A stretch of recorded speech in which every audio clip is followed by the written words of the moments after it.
নমস্কার বন্ধুরা, মনীষা রান্নাঘরে সবাইকে স্বাগত।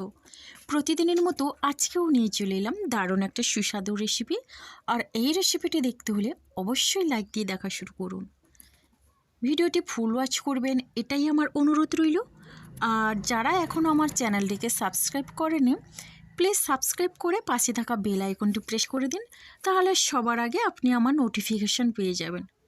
তো বন্ধুরা, ভালো লাগলে লাইক, শেয়ার, কমেন্ট এবং সাবস্ক্রাইব করবেন। তো আজকে আমি রান্না করব ফুলকপির একটা রেসিপি, তবে এটা কিন্তু সম্পূর্ণ আলাদা রকমের রান্না করব। আর সেটা কিভাবে রান্না করি অবশ্যই আপনারা দেখতে থাকুন।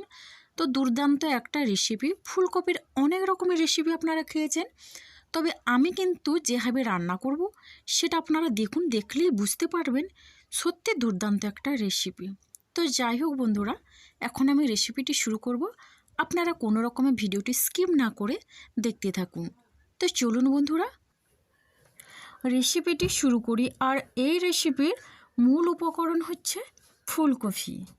তো দেখুন বন্ধুরা, এইরকম না বড় সাইজের একটা ফুলকপি নিয়েছি, তবে এই ফুলকপিটা বেশ কয়েকদিন ধরে আনা আছে। তো যাই হোক, রান্না হয়নি, তার জন্য আজকে ভাবলাম এই ফুলকপির একটা যাই হোক বানাই। তার জন্য আমি এইভাবে ফুলকপি রেসিপিটা বানালাম। আর কিভাবে বানাচ্ছি সেটা আপনারা দেখতে থাকুন।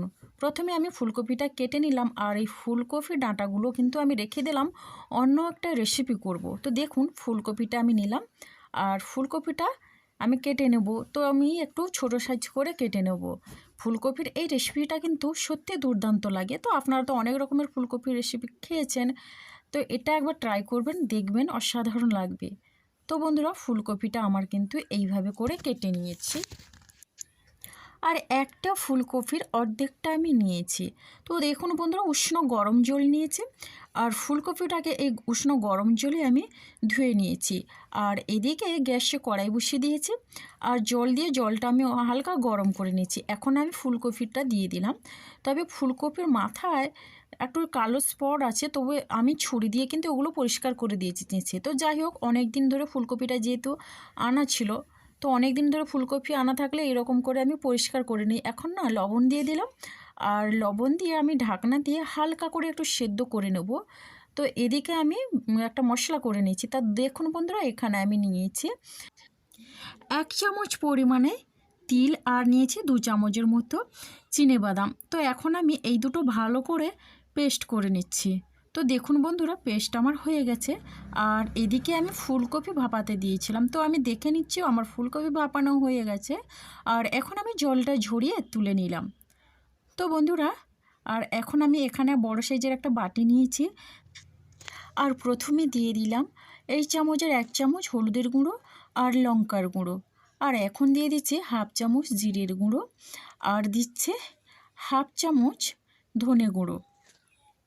আর এখন দিয়ে দিচ্ছে আদা আর কাঁচা লঙ্কা কুচি করে আমি রেখেছি দুটো। তো এখানে কাঁচা লঙ্কা আর আদা দিয়ে দিলাম। তো আদাটা অল্প করে আমি দিচ্ছি। তো বন্ধুরা দেখুন, আদা কাঁচা লঙ্কা দিয়ে এরপরে দিয়ে দিচ্ছে একটা বড় সাইজের টমেটো কুচি করে রেখেছিলাম। তো আমি দিয়ে দিলাম টমেটো কুচি, আর এখন দিলাম পরিমাণ মতো লবণ। আর যখন আমি ফুলকপি ভাপিয়েছিলাম তখনও লবণ দিয়েছিলাম 1 চামচ। তো এখন আমি দিয়ে দিলাম সর্ষের তেল। আর এখন আমি এই মশলাগুলো ভালো করে কিন্তু চামচ দিয়ে মেখে নেব। তো দুর্দান্ত লাগে, কিন্তু মনে হচ্ছে এই বাটির মধ্যেই আমার রান্নাটা হয়ে যাবে। তো যাই হোক, মশলাগুলো কিন্তু ভালো করে এটা মাখাতে হবে, তাহলে কিন্তু ফুলকপির স্বাদটা কিন্তু খুব ভালো লাগবে। তো দেখুন বন্ধুরা, মশলা মাখানো হয়ে গেল। আর এখন আমি ভাপানো ফুলকপিটা দিয়ে দিলাম, আর ভাপানো ফুলকপিটা দিয়ে মশলার সঙ্গে কিন্তু ভালো করে মাখিয়ে নেব। তো বন্ধুরা, এটা আপনারা হাতে মেখে নিলেও খুব ভালো হবে। না, আমি হাতে মাখলাম না, আমার একটু সমস্যা আছে, তার জন্য আমি হাতে মাখলাম না। তো যাই হোক, এখন আমি এইভাবে করে কিন্তু ভালো করে মাখিয়ে নেব। এতে করে কিন্তু ফুলকপির টেস্ট দারুণ লাগে। তো আমি ভাপিয়ে রান্না করছি, আর অনেক সময় তো আমি ফুলকপি ভেজে রান্না করি। তো আজকে ভাবলাম এই রকম করে রান্না করি, দারুণ স্বাদ লাগবে, সম্পূর্ণ ভিন্ন স্বাদের একটা রেসিপি। তো যাই হোক, দেখুন বন্ধুরা, ফুলকপিটা আমার কিন্তু মাখানো হয়ে গেল। আর এখনই আমি এদিকে গ্যাসে কড়াই বসিয়ে দিয়েছি, আর কড়াই গরম করে দিয়ে দিলাম 1 চামচের মতো সর্ষের তেল। বেশি তেল আমার লাগবে না, যেহেতু আমি আগে থেকে তেলটা দিয়েছি মাখানোর সময়। তো এদিকে আমি ফোড়ন দিলাম, ফোড়নে গোটা জিরে, গোটা গরম মশলা, তেজপাতা আর একটা শুকনো লঙ্কা। তাই আমি অল্প পরিমাণে তেল দিয়েছি শুধুমাত্র ফোড়নগুলো একটু ভাজার জন্য। আর এখন মশলা দিয়ে মাখানো ফুলকপিটা আমি দিয়ে দিলাম। তো বন্ধুরা, এটা কিন্তু হাতে মেখে করলে দারুণ লাগে খেতে। আমার না হাতে একটু কাটা আছে, তার জন্য আমি কিন্তু যেহেতু লঙ্কার গুঁড়ো দেওয়া আছে হাতে মাখলাম না। অবশ্যই এটা হাতে মাখানো বলা যেতে পারে। তো যাই হোক, আমি চামচ দিয়ে মেখে নিয়েছি। আর এখন আমি ওই বাটিটা ধুয়ে মশলার জলটা একটু দিয়ে দিচ্ছি। তো দেখুন বন্ধুরা, আপনারাও চেষ্টা করবেন ফুলকপির এই রেসিপিটা এইভাবে করে বানাতে, দারুণ একটা স্বাদ পাবেন। আর দেখুন বন্ধুরা, এখন আমি ওই বেটে রাখা তিল আর চিনেবাদামের পেস্ট দিয়ে দিলাম। আর আমি ওই জারটা ধুয়েও অল্প পরিমাণে জল দিয়ে দেব। আর এটাতে কিন্তু বেশি জল লাগবে না, ওই বাটি ধোয়া জলটাই যথেষ্ট। তো দেখুন বন্ধুরা, এখন আমি ওই পেস্টটা দিয়ে ভালো করে কিন্তু মিশিয়ে নিলাম। আর যখন আমি বাটিতে মাখছিলাম ফুলকপিটা, দারুণ একটা গন্ধ বেরিয়েছিল, মনে হচ্ছিলো যেন ওই বাটির মধ্যেই আমার রান্নাটা হয়ে গেল। আর দেখুন বন্ধুরা, এখন আমি সব কিছু ভালো করে মিশিয়ে নিলাম। আর ঢাকনা দিয়ে আমি রান্না করে নেব কিছুক্ষণের জন্য। আর এটা কিন্তু রান্না করতে বেশি সময় লাগবে না। তো দেখুন বন্ধুরা, এখন আমি ঢাকনা খুলে দেখিয়ে দিচ্ছি আমার রান্নাটা কতটা হলো। তো তেলটা না সাইড দিয়ে ছেড়ে দিয়েছে, দারুণ একটা কালার এসছে। আর লাল লাল ঝাল ঝাল ফুলকপির এই রেসিপি রুটির সঙ্গে কিন্তু দারুণ লাগবে। তো আজকে এটা কিন্তু বৃহস্পতিবারের ভিডিও। তো বৃহস্পতিবার দিন আমি এটা করেছিলাম দুপুরে রুটি খাওয়ার জন্য, যেহেতু বৃহস্পতিবারে ভাত খাওয়া হয় না আমাদের। তো যাই হোক, আমার এই রেসিপিটি হয়ে গেছে। আর এখন আমি পরিবেশনের জন্য একটা প্লেটে নিয়ে নিচ্ছি। আর দেখুন বন্ধুরা, কালারটা জাস্ট অসাধারণ।